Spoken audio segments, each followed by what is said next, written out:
স্তবৰ হাতে হাতে পুষ্পাঞ্জলি লয়া জন্মে জন্মে হইব কৃষ্ণৰ কিংকৰী মাধৱ আন নবাঞ্চুহো আমি হইবন্ত আমাৰ পৰম ঈশ্বৰ কৃষ্ণেহে টিকৰ স্বামী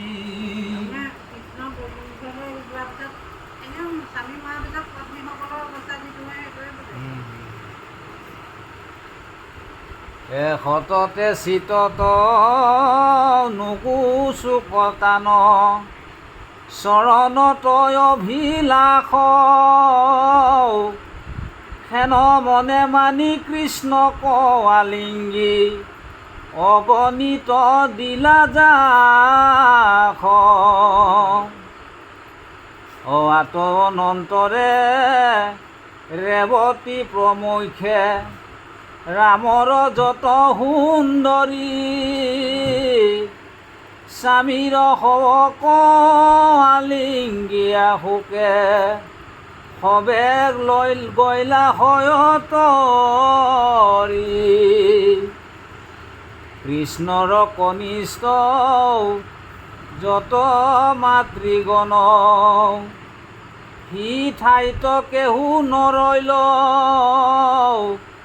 স্বামী কৱালিংগী চৰিয়া চিতাত সবে হয়তৰি গইল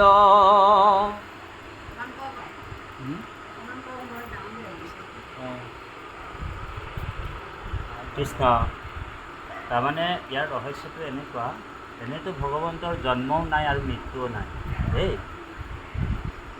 এই ৰাম স্বভাৱত অজময় জন্ম নাহি মোৰ ভক্তৰ ইচ্ছায়ে মই হওঁ অৱতাৰ ভগৱান কৃষ্ণই গীতাত কৈছে স্বভাৱত অজময় জন্ম নাহি মোৰ ভক্তৰ ইচ্ছায়ে মই হওঁ অৱতাৰ বুলি গতিকে ভগৱানৰ জন্মও নাই মৃত্যু নাই তথাপিও মনুষ্য চেষ্টাৰে যেতিয়া এই পৃথিৱীখনত আহি বিভিন্ন আঁচনিৰ যোগেদি যেতিয়া কৰ্মবিলাক কৰি সন্তক পালন মানে ধৰ্ম প্ৰতিষ্ঠা সন্তক পালন আৰু দুষ্টক দমন এই তিনিটা মহান পবিত্ৰ আঁচনি লৈ ভগৱান কৃষ্ণই পুনৰ বৈকুণ্ঠ যাবৰ মুহূৰ্ততে যিমান মানে ধৰি লওক ভগৱন্তৰ পত্নীসকল আছিল ভগৱন্তৰ এই কৃষ্ণৰ মানে ফটো চাই মানে তেখেতলোকে কান্দিছে বিলাপ কৰিছে আৰু সেই ভগৱন্তৰ যিটো চিতাত মানে জ্বলি আছিলে সেই চিতাটোতে কি হ'ল সেই পত্নীসকলে নিজৰ মানে শৰীৰটোত জাহ দি দিলে জাহ মানে জ্বলি গ'ল আৰু নিজে জ্বলি গ'ল তাৰমানে আগৰ যিটো পবিত্ৰতা নাৰীসকলৰ যিটো পবিত্ৰতা তেওঁলোকৰ নিজৰ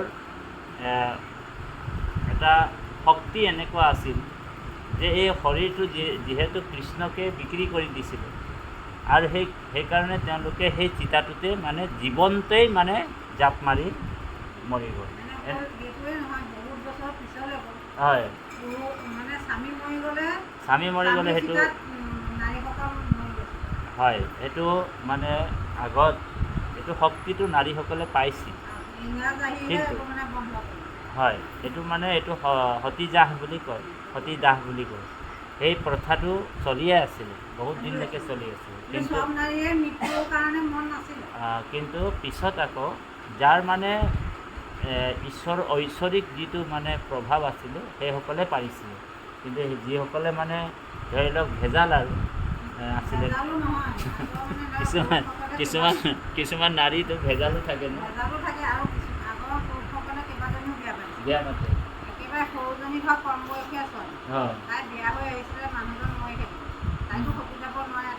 সতি যাব নোৱাৰে সেইকাৰণে মানে তেওঁক দিয়া আৰু গৰ্ভৱতী মহিলাক নিদিয়ে সতি যাব যেনেকৈ অভিমন্যু যেতিয়া মৰিছিল তেতিয়া হেৰিয়ে উত্তৰাই মানে সতীদাহ হোৱা নাছিল।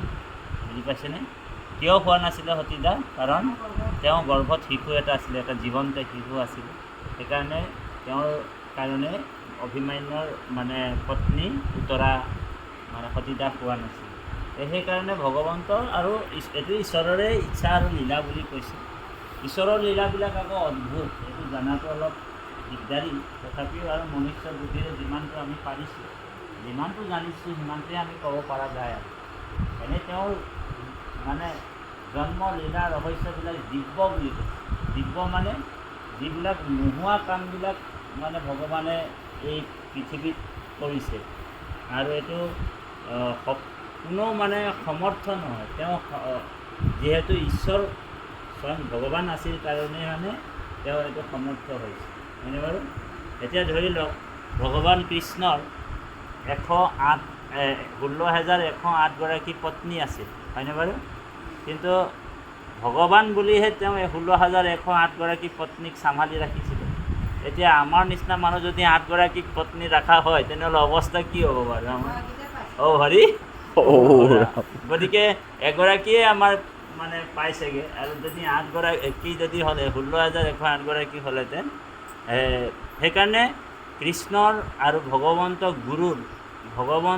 গুৰুৰ যেনেকৈ শিৱই বোলে অকণমান বোলে বিষ পান কৰিছিল, ময়ো অকণমান বিষ পান কৰি চাওঁ বুলি যদি কোনোবা শিৱ ভকতে ভাবে, তেনেহ'লে তেওঁ হৰি ৰাম হৈ যায়। সেইকাৰণে ভগৱন্তৰ যিবিলাক কৰ্ম সেইবিলাক অনুকৰণ কৰিব নাপায়, সেইবিলাকক অনুকৰণ আমি কৰিব নাপায়। তাৰমানে সেইটো ভগৱন্তৰ সেই দিব্য লীলা ৰূপ যে গুণ কৰ্মবিলাক আমি সদায় শ্ৰৱণ আৰু কীৰ্তন কৰি আনন্দ ল'ব কৈছে। বুজি পাইছেনে? সেই আনন্দৰ সুখটোহে আমি ল'ব লাগে। কিন্তু ইয়াত মানে বহুতে মানে ভাবে এই যে কৃষ্ণই বোলে বস্ত্ৰ হৰণ কৰিছিলে গোপীসকলক, এইটো কৃষ্ণক কলংকও লগাই দিয়ে। কিন্তু আচলতে কৃষ্ণই গোপীসকলৰ বস্ত্ৰ হৰণ কৰা নাছিল। কৃষ্ণই ঘৰে ঘৰে গৈ গৰু চুৰ আপোনাৰ মাখন চুৰ কৰিছিলে। মাখনটো মানে কি? এই মাখনটোৱে হৈছে লৱণো মানে মাখন, মানে ভকতৰ মন প্ৰাণ চিত্তটো আনন্দ দিবৰ কাৰণে সেই মাখন চুৰ কৰিছিল। ভকতৰ আনন্দ দিবৰ কাৰণে ভগৱন্ত সেই মাখন চুৰ কৰিছিলে। গতিকে ইয়াৰ এটা পাৰমাৰ্থিক তত্ত্ব আছে।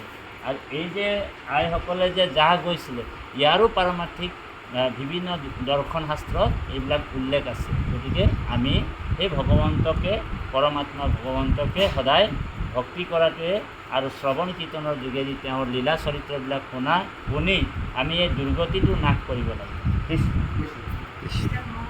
হৰি বৈকুণ্ঠ গৈলা চলে, দ্বাৰকা নগৰ সমুলন চেতল, গৈলা সাগৰ জলে, ৰুক্মিণী দেৱীৰ ৰত্নৰ মন্দিৰ কেৱলে ৰহিলা তাত, কৃষ্ণ যাক ভগৱন্তে খেনেকো নেৰন্ত, ঐদাপি দেখি হাই খাত, ইন্দ্ৰ সমহিতু একক বীৰ, দিগগজ সমান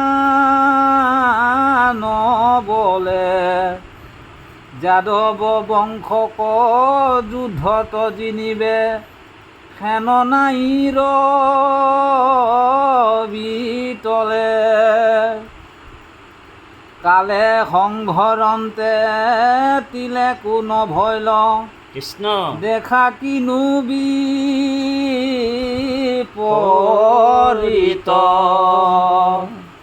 অধীৰ জীৱন জানিয়া কৃষ্ণৰ, চৰণত দিয়াচিত, হৰি ৰাম ৰাম ৰাম। গ্ৰন্থকাৰ পৰিচয়। বৰদোৱা নামে গ্ৰাম, শস্য অনুপাম, ব্ৰহ্মপুত্ৰ বহে যাৰক আছে, ভৈলা হেহি গ্ৰামেশ্বৰ যাৰ নাম ৰাজধৰ যাৰ যশ ৰাখিয়ে ভো আছে তানে পুত্ৰ সূৰ্যবৰ মহাবৰা বংশধৰ কায়স্থ কুলৰ সন্তহিষ্ট যাৰ যশয়ে বুজলৈ জয়ন্ত মাধৱ দলৈ দুয়ো ভাই যাহাৰ কনিষ্ঠ তানে পুত্ৰ অনুপাম প্ৰসিদ্ধ কুসুম নাম ভৌমিক মধ্যত নাহি তুল দানী মানি গুণৱন্ত মহাজনে বখানন্ত বংশৰ মধ্যত পদ্ম ফুল তাহানে সন্ততি আতি জ্ঞান শূন্য শিশুমতি কেশৱৰ কিংকৰ শংকৰ কথা একাদশ স্কন্ধ বীৰ শিলাপদ বন্ধ শুনা সভাসদ নিৰন্তৰে নচাই শাস্ত্ৰ পৰিচ্ছেদ ইঠাইতে নকৰা খেদ কৰজোৰে বোলো তুতিবাক পূৰ্বা পৰে শাস্ত্ৰ চাহি যেবে দেখা কথা নাই তেবে নিন্দা বুলি বায়ামাক যিটো জনে অজিকাশী ঠাইতে নিন্দয় আহি তাকো মোৰ অঞ্জলি সম্পুষ্ট কহো মই হাঁচে হাঁচে তাতো মহালাভ আছে নিন্দি মাত্ৰ শৌক মহাতুষ্ট কৃষ্ণ বিনাশেষ স্বধৰ্মচয় মূৰ পাপ কৰে ক্ষয় দেখা সিটো কেনে উপকাৰী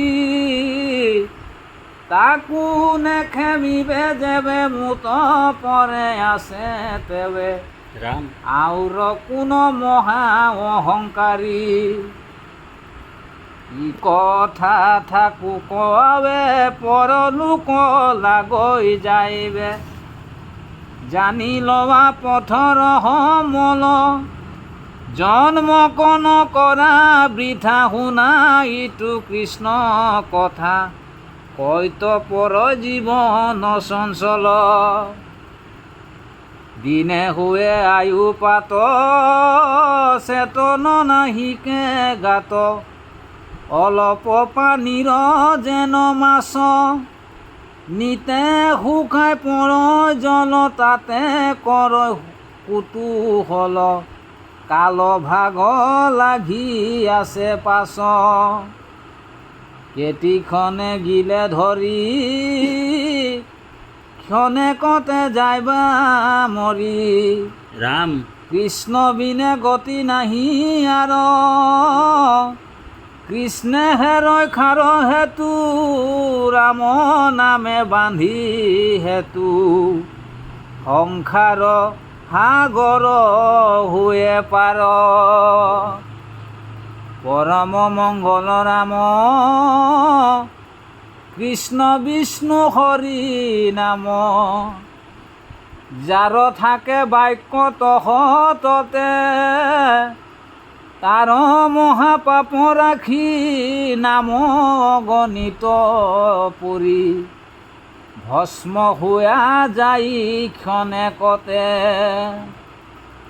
কোটি শত তীৰ্থ স্নান কোটি যজ্ঞ কোটি দান নামৰ ৰেণুকো নোহে সম শাস্ত্ৰৰ জানিবা মজ্জা নামে হে পুণ্যৰ ৰাজা কৃষ্ণ পাতে কৰ কালান্তক যম অনুযত দেৱচয় জানা হবে মায়াময় রাম আন কর্ম ধর্ম হবে ধান্দা কৃষ্ণ হে দেবরু রাজা জানিয়া কৃষ্ণ ক ভজা রাম কৃষ্ণর নাম ক গলে বান্ধা গীতা ভাগবত শাস্ত্ৰ